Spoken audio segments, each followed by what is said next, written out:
Hi, everyone. Thanks for joining us today on the Three Man Blitz. I'd just like to take a moment to remind you to follow us on Twitter at 3manblitz.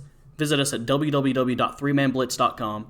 You can listen to us on Anchor, Spotify, Google Podcast, Breaker, and don't forget to view us on YouTube. Make sure you subscribe and hit the like button. Thanks, guys. All right, everyone, welcome into the Three Man Blitz. Today we're going to be going over your top 10 running backs for the Fantasy 2020 season. So we each had our own top 10 list, and we averaged it out into a consensus top 10, and you'll get to see all four of those lists here today. But before we get started, guys, let's go ahead and take a shot. Shot time. And I'm joined today by Queasy and Jeremy. My name's Andrew, if you didn't already know. If you're not faithful, be faithful. Subscribe. Faithful. Ooh. Ooh. We're recording this at 10:30. Why do we do this? It's never too early to shoot vodka, or whiskey, or tequila. Yes, sir. Well, let's go ahead and dive into number 10. We've got Joe Mixon of the Cincinnati Bengals. And there's a lot to like about this running back. Joe Mixon is personally one of my favorite running backs for the season. My rankings may not really reflect it, but I was kind of saying the same thing last season.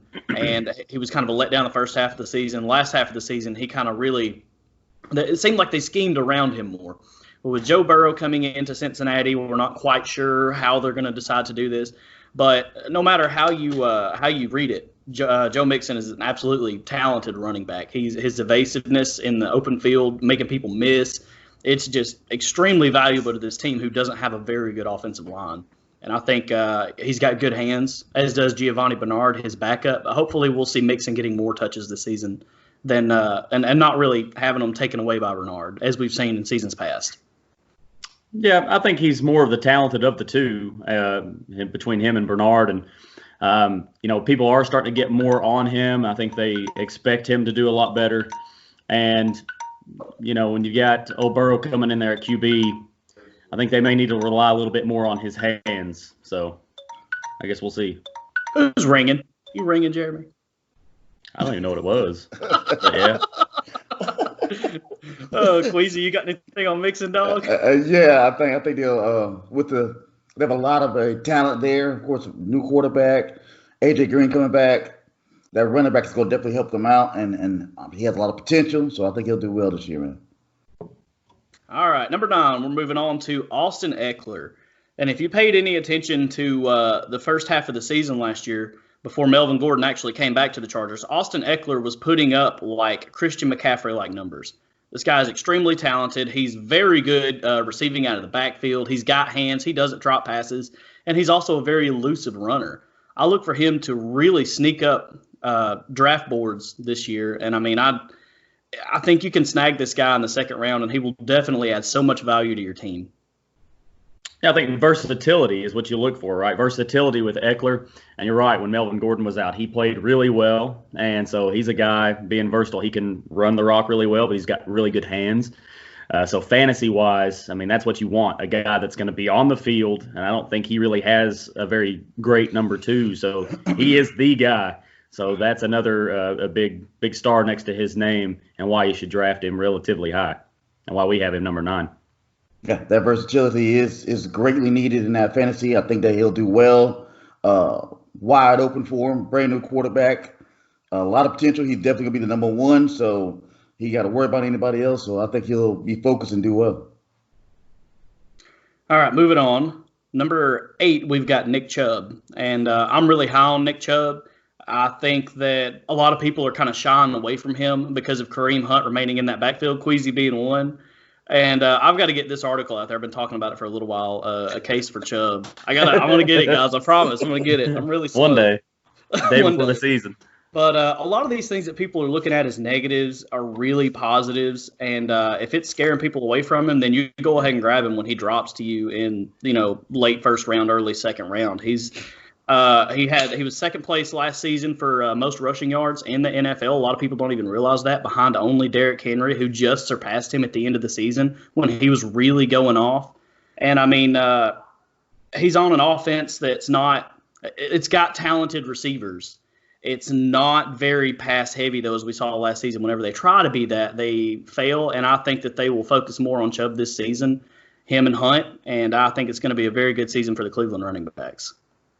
Yeah, Cleveland as a whole, man, I hope they get it together because they've got a lot of talent, right? They've got a ton of talent. Everybody was expecting huge things from them and whatever. But Nick Chubb, I mean, like you said, the Kareem Hunt aspect really will scare a few off. And if you go look, a lot of experts are pretty torn about how they're going to use them because they don't know. Because Kareem Hunt is very, very talented. So, but I think Nick Chubb is the better runner. He's also the younger guy. So he's one of those guys that can really pound it through the hole. And you know, he's a really good running back. I mean, what can you say? And I think the talent will win out. So that's why we got Nick Chubb pretty high. On Cleveland, I have a couple of negative things. Let me say. First of all, they're Cleveland. And then I think they're going to try to push the passing game more. Baker Mayfield's going to try to make a comeback. Odell Beckham's going to try to prove he's the number one wide receiver. And Kareem Hunt being back there. I think all those things are going to be negative towards Chubb and push his numbers down from last year at least.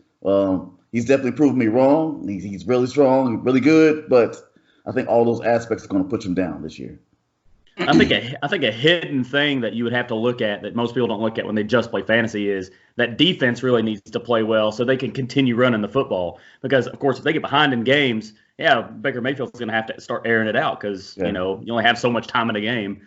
So it's not like let me throw this at you real quick. I know we're limited on time, but games where they were behind last season, Nick Chubb averaged 17 touches. Games where they were ahead, he averaged 20. So it's really not that big of a difference. Yeah. So and the way they decide to run that offense. You got that in your story? I sure do, bud. All right, so moving on to our tie for number 6, we have two really good running backs right here. And I'm kind of going to let Jeremy here jump in on Derrick Henry. What do you think, bud? Oh, Derrick Henry. I mean, he's the man. So he's the biggest, meanest running back that's out there right now. He could probably play starting linebacker somewhere with his size. You know, he's just a really big guy. And once he gets to the second level, nobody wants to tackle that guy. I could only imagine him running full steam at you. And I always think about that game where he's just stiff-arming people to the ground like a superhuman. And you're like, somebody test this guy. Yeah. Right.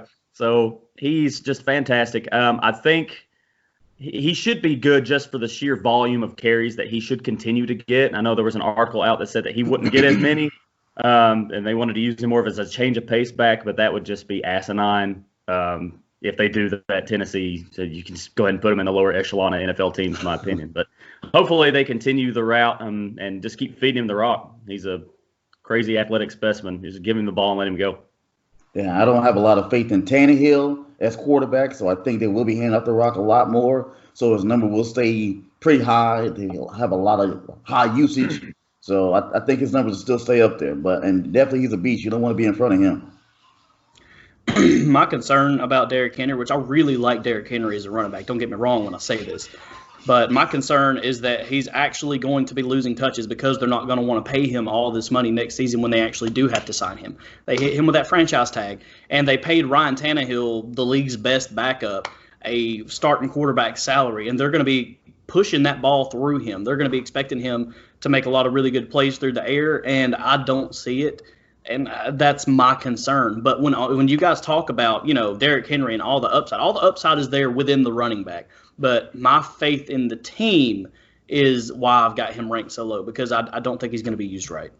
I mean, let me say that franchise tag, that's the biggest gamble on running backs, because what you can do is you can franchise tag him. If he has a bad year, then you don't have to sign him. If he has a good year, you can franchise tag him again. I mean, it's just, and again, you got to prove yourself one more time. So it's the easiest gamble for teams to do that to a running back. No doubt. And another tie for number 6, we've got Josh Jacobs, and he's a guy that I'm very high on as well. And whenever we're talking about Josh Jacobs, we're talking about just the sheer volume of touches that he receives. Gruden is one of those old school type coaches who believes in like one running back. He's got that number one guy, and he's going to feed him the ball the entire game. And just for that reason alone, I really like Josh Jacobs. You know, you don't have to have a strong offensive line. You don't have to have this. You don't have to have that. You get enough touches. I mean, you're just the volume's there. You're going to score fantasy points.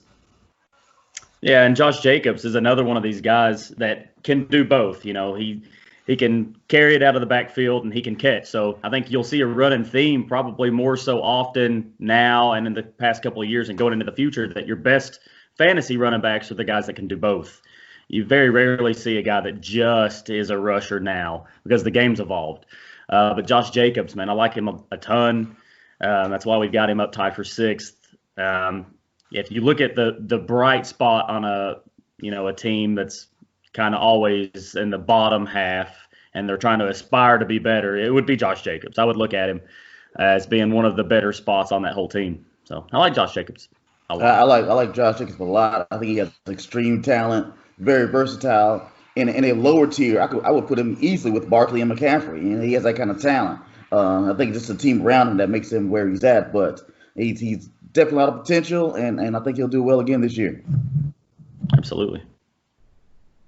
All right, Queasy. I know this is a guy you like a lot. If you want to go ahead and start us off on Dalvin Cook. Oh, Come on, bud. I do like some Dalvin Cook. Of course, have a lot of changes there, wide receiver changes, and I think that's going to help him boost him up there. The Vikings are going to be looking to get back into the playoffs, maybe even make another run to try to get into the Super Bowl. So it's a lot of potential, a lot of eyes on him right now, and I think he will do well. As long as he stays healthy, he will do well. Yeah, no doubt. And if you can see, I've got my share screen popped up with our rankings next to it, our individual rankings and everything. So if you look at it, old Dalvin Cook, the biggest talent obviously is there, and fantasy is fantastic. The only concern you ever really have with Dalvin Cook is his durability. So that's why I have him top 5, and Queasy's got him number 4 individually. I think Andrew's the lone man out got him at 8. So, but he's a really good running back. As long as he can stay healthy, the sky's the limit for this guy. Yeah, and I like Dalvin Cook's talent. His talent is amazing. But this is another where I see like a bad situation for this running back. I know that the Vikings signed Justin Jefferson, but you only have like one true number 1 NFL wide receiver right now. You've got Adam Thielen. I think that Stephon Diggs had the potential to be that as well. He drew a lot of coverage, and he made it to where you could really open up the passing game, and that made defenses fear that threat. So it made it a little easier for Dalvin Cook to be running the ball. I still have him in my top 10, obviously, so I still have faith in him this season. But his uncanny knack for getting injured at the most inopportune times, and the fact that defenses aren't really going to have to fear this pass game as much is the reason why I had to drop him down a little bit this season. Yeah, that makes sense. Yeah, it definitely does. All right, Jeremy, it's your boy. It's my boy. So at 4, we have New Orleans Alvin Kamara. So, Tennessee, we'd like to rep him as a Tennessee boy, even though he first went to Alabama and then a junior college. But we won't think about that. But Alvin Kamara, last year he dealt with an injury that he played through, which I think really hampered his production. We've talked about it on the show before, how, we didn't think they utilized him correctly. But even when they did, it seemed like he was getting caught by the first guy more often than he did in the past. But Kamara, man, he's got so much talent, and that was the thing, is he usually makes several people miss. He's very nifty. So when you get him with space out in the backfield or on the sides or anything, he's real dangerous. So I look to see him rebound a little bit from where he was last year. I would love to see him rebound, but he's had a rough 2 years. Right? After Ingram left, it seems as if he got to find his little niche in there. I think he got used to having Ingram there. So I will see. I love to see how he turns out this year. He has a lot of potential, a lot of eyes on him right now, on a great team, the Saints. So let's see how it turns out. I'm not even going to myself say that it was so much Ingram leaving as it was his nagging ankle injury. Apparently, it wasn't bad enough for him not to play, but it was bad enough to really hamper his on-the-field ability as far as, like Jeremy was talking about, evasiveness, which is one of the things I really like in some of these running backs who have hands, And used to be Alvin Kamara just running a quick, slant out of the backfield was dangerous to a defense. But, whenever you're getting hit by the first guy, you can't avoid even, like, slow linebackers and stuff. You can obviously tell that something's wrong. I look for him to have a rebound year, hopefully with a healthy Drew Brees. Brees to Kamara all day long with a Michael Thomas threat downfield. I mean, it's going to be his year.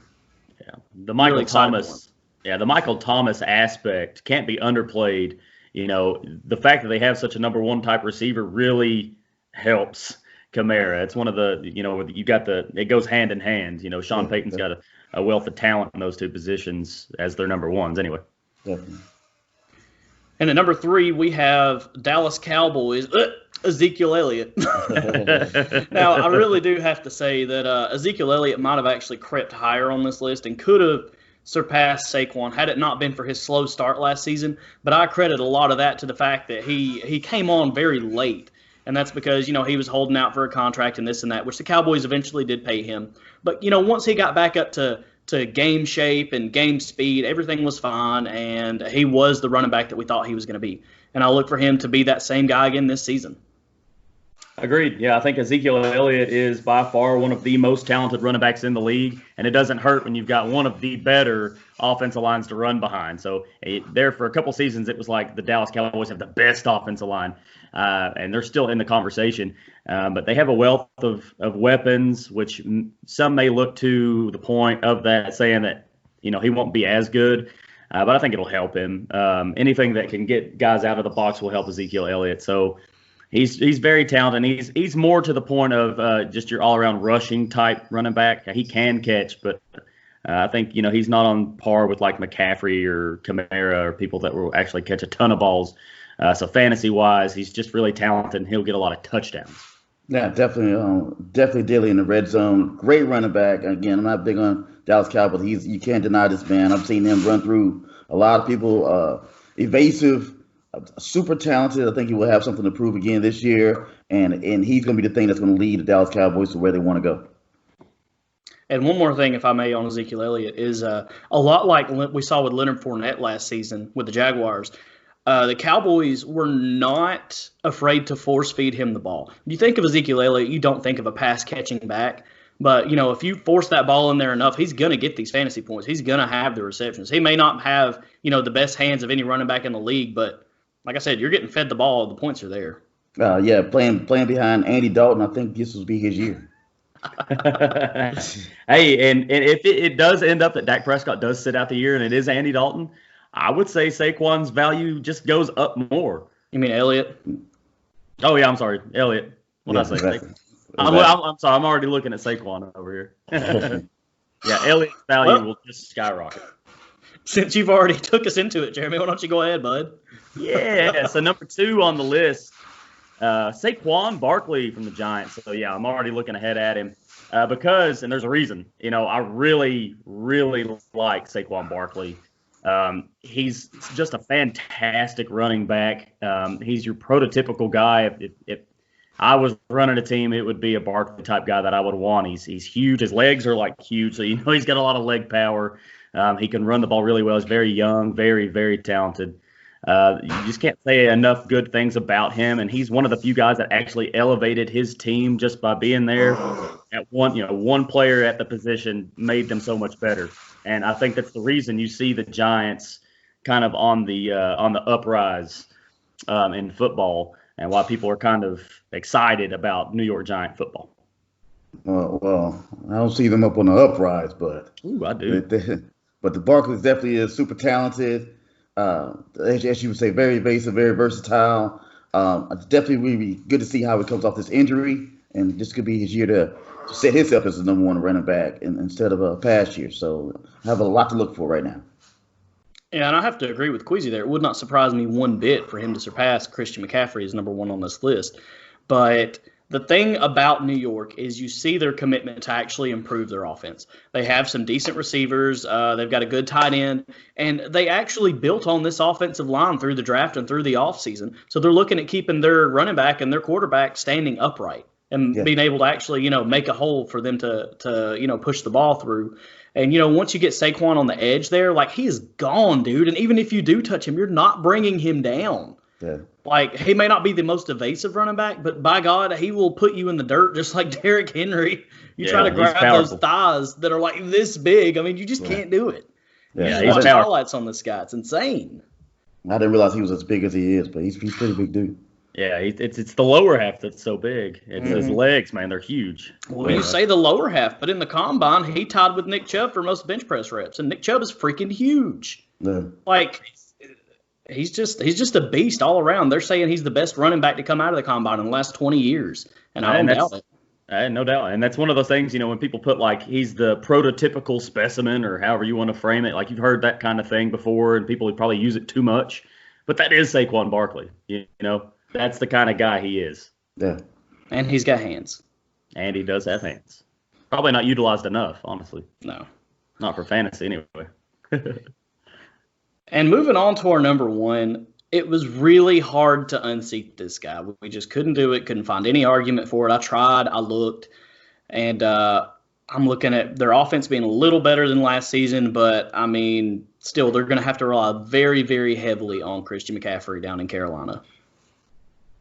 Yeah, everything he does. He does everything. He does absolutely everything. We could get this guy back here playing quarterback if we wanted to. Like, I don't even care. Quarterback, tight end, running back, wide receiver. Like, man, he is just a fantasy plethora of a player. I'm sorry, Jeremy. Go ahead, bud. No, you're fine, buddy. So McCaffrey, it would be almost crazy of us not to put him at one, only because he outscored the next highest running back by over 100 fantasy points. That means he probably could have sat out 3 games and still been the number one running back. And that's how much he's being utilized and how talented he is. And, he can do both very well. So he can catch one little bitty screen pass and take it all the way. And he's got pull-away speed. Or he can, take a draw or whatever, a halfback slam or whatever, counter play all the way. Equally as good because he's very fast. He's just an all-around really good running back. So how could you not have him one? We lost Queasy, bud. Did we really? I think he fell asleep.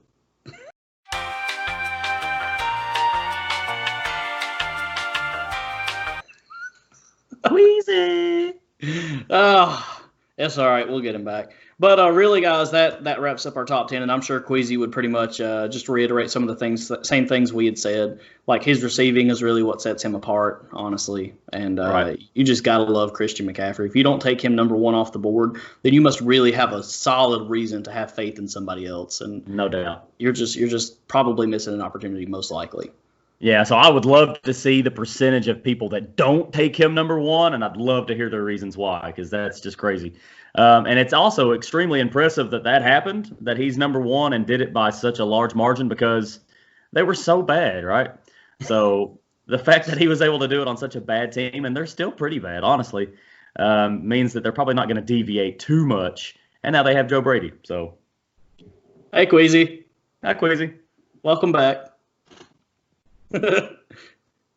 All right, guys. Well, I guess we'll get Queasy sorted out, but that wraps up our top 10 running backs. So thanks for joining us again, and we'll have the top 25 out soon. And as always, go for 3. See, Queasy? 3. Go for 3. Queasy, throw up that 3, baby. Come on, baby. Oh, yeah! Yeah! Don't forget to follow us on Twitter. Queasy at RastaLion1131, Jeremy at CheckerboardJ, and me at Jedi Quarterback.